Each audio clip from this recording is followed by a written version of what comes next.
नमस्कार। आज आप सुनेंगे जयशंकर प्रसाद की लिखी हुई कहानी छोटा जादूगर। छोटा जादूगर कहानी एक ऐसे निडर और स्वाभिमानी बच्चे के चरित्र को उद्घाटित करती है जो कष्टपूर्ण स्थिति में भी अपने स्वाभिमान को नहीं खोता। आर्थिक और सामाजिक व्यवस्थाओं के बाद भी वह देशभक्ति की भावना भी अपने मन में लेकर चलता है। कहानी में मानवीय भावनाओं का बहुत ही सुंदर ढंग से चित्रण किया गया है। तो दोस्तों, चलिए चलते हैं कहानी की ओर। कार्निवल के मैदान में बिजली जगमगा रही थी। हंसी और विनोद का कलनाद गूंज रहा था। मैं खड़ा था उस छोटे फुहारे के पास जहां एक लड़का चुपचाप शराब पीने वालों को देख रहा था। उसके गले में फटे कुर्ते के ऊपर से एक मोटी सी सूत की रस्सी पड़ी थी और जेब में कुछ ताश के पत्ते थे। उसके मुंह पर गंभीर विषाद के साथ धैर्य की रेखा थी। मैं उसकी ओर न जाने क्यों आकर्षित हुआ। उसके अभाव में भी संपन्नता थी। मैंने पूछा, क्यों जी, तुमने इसमें क्या देखा? मैंने सब देखा है। यहाँ चूड़ी फेंकते हैं, खिलौनों पर निशाना लगाते हैं, तीर से नंबर छेदते हैं। मुझे तो खिलौनों पर निशाना लगाना अच्छा मालूम हुआ। जादूगर तो बिल्कुल निकम्मा है। उससे अच्छा तो ताश का खेल मैं ही दिखा सकता हूँ। उसने बड़े प्रगल्भता से कहा। उसकी वाणी में कहीं रुकावट न थी। मैंने पूछा, और उस पर्दे में क्या है? तुम वहां गए थे? नहीं, मैं वहां नहीं जा सका, टिकट लगता है। मैंने कहा, तो चलो, मैं वहां पर तुम्हें ले चलता हूँ। मैंने मन ही मन कहा, भाई आज के तुम ही मित्र रहे। उसने कहा, वहां जाकर क्या कीजिएगा? चलिए, निशाना लगाया जाए। मैंने उससे सहमत होकर कहा, तो फिर चलो, पहले शरबत पी लिया जाए। उसने स्वीकार सूचक सिर हिला दिया। मनुष्यों की भीड़ से जाड़े की संध्या भी वहां गर्म हो रही थी।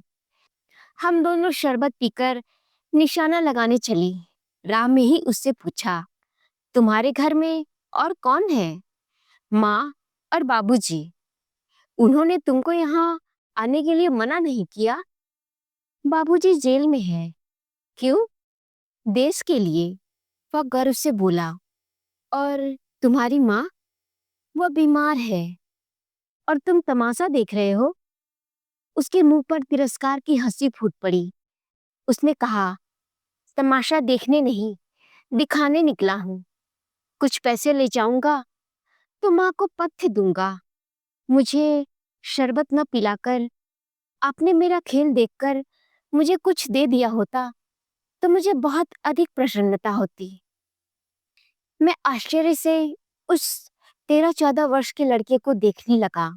हाँ, मैं सच कहता हूँ बाबूजी, माँ जी बीमार है, इसलिए मैं नहीं गया। कहाँ? जेल में। जब कुछ लोग खेल तमाशा देखते ही हैं, क्यों न दिखाकर माँ की दवा करूं और अपना पेट भरूं। मैंने दीर्घ निश्वास लिया। चारों ओर बिजली के लट्टू नाच रहे थे। मन व्यग्र हो उठा। मैंने उससे कहा, अच्छा चलो, निशाना लगाया जाए।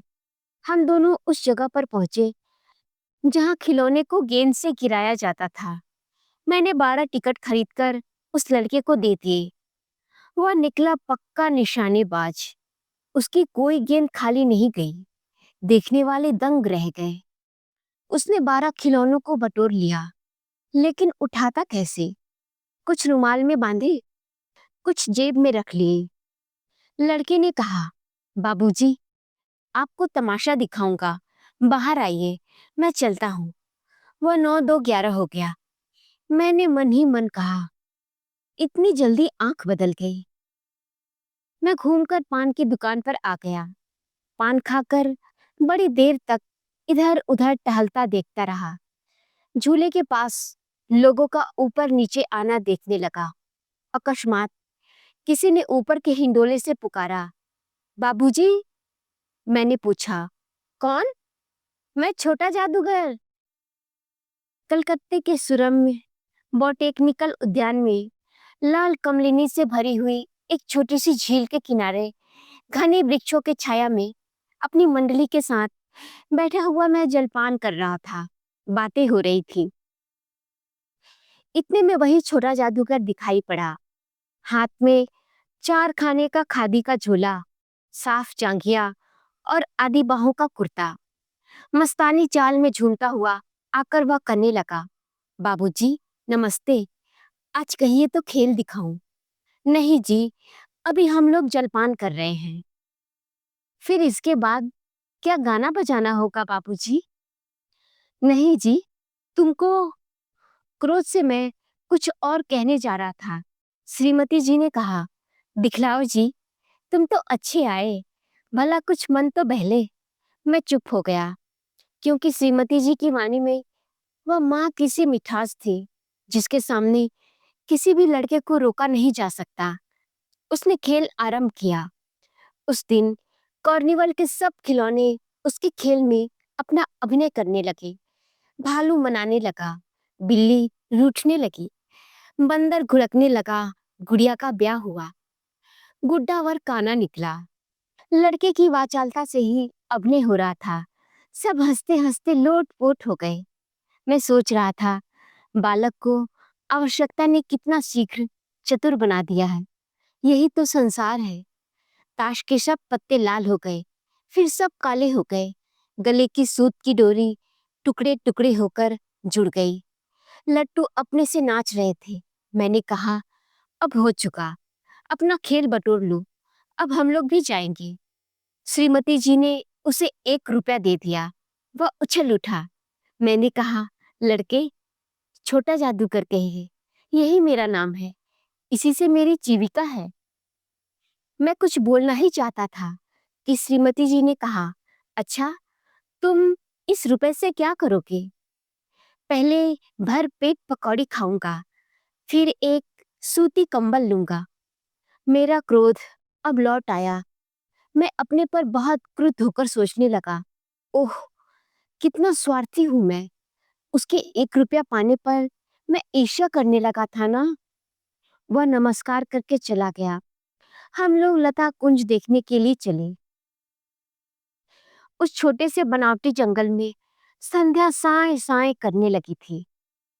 अस्ताचलगामी सूर्य की अंतिम किरण वृक्षों की पत्तियों से विदाई ले रही थी।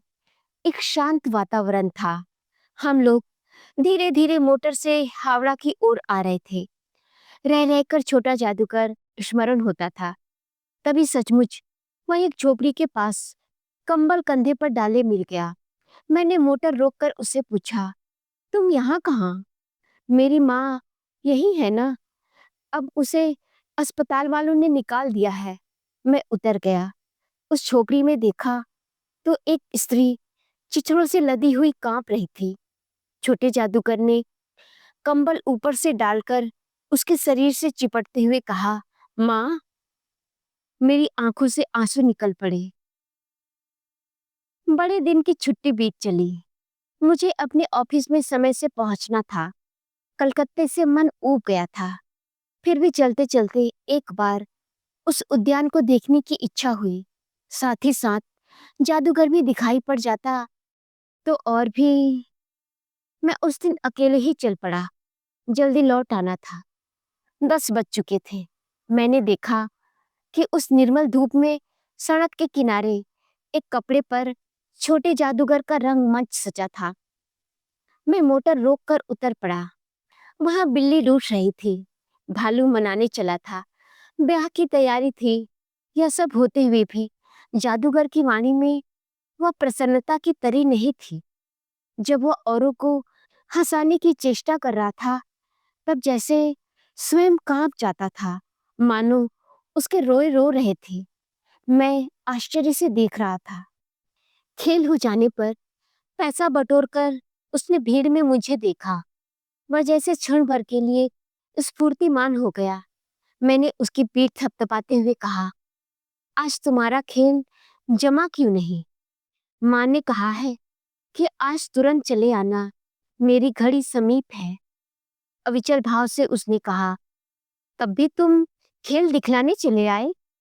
मैंने कुछ क्रोध से कहा, मनुष्य के सुख दुख का माप अपना ही साधन तो है, उसके अनुपात से वो तुलना करता है। उसके मुंह पर वही परिचित तिरस्कार की रेखा फूट पड़ी। उसने कहा, क्यों ना आता? और कुछ अधिक कहने में जैसे वह अपमान का अनुभव कर रहा था। क्षण भर में मुझे अपनी भूल मालूम हो गई। उसके झोले को गाड़ी में फेंककर उसे भी बैठाते हुए मैंने कहा, जल्दी चलो। मोटर वाला मेरे बताए हुए पथ पर चल पड़ा। कुछ ही मिनटों में मैं उसके झोपड़े के पास जा पहुंचा। जादूगर दौड़कर झोपड़े में माँ माँ पुकारते हुए घुसा। मैं भी पीछे था, किंतु स्त्री के मुंह से बे निकल कर रह गया। उसके दुर्बल हाथ उठकर गिर गए। जादूगर उससे लिपट रहा था। मैं स्तब्ध था। उस उज्जवल धूप में समग्र संसार जैसे जादू सा मेरे चारों ओर नृत्य करने लगा। तो दोस्तों, कैसी लगी आपको छोटे जादूगर की ये बहुत ही संवेदनशील कहानी? कहानी कैसी लगी नीचे कमेंट में जरूर लिखिएगा।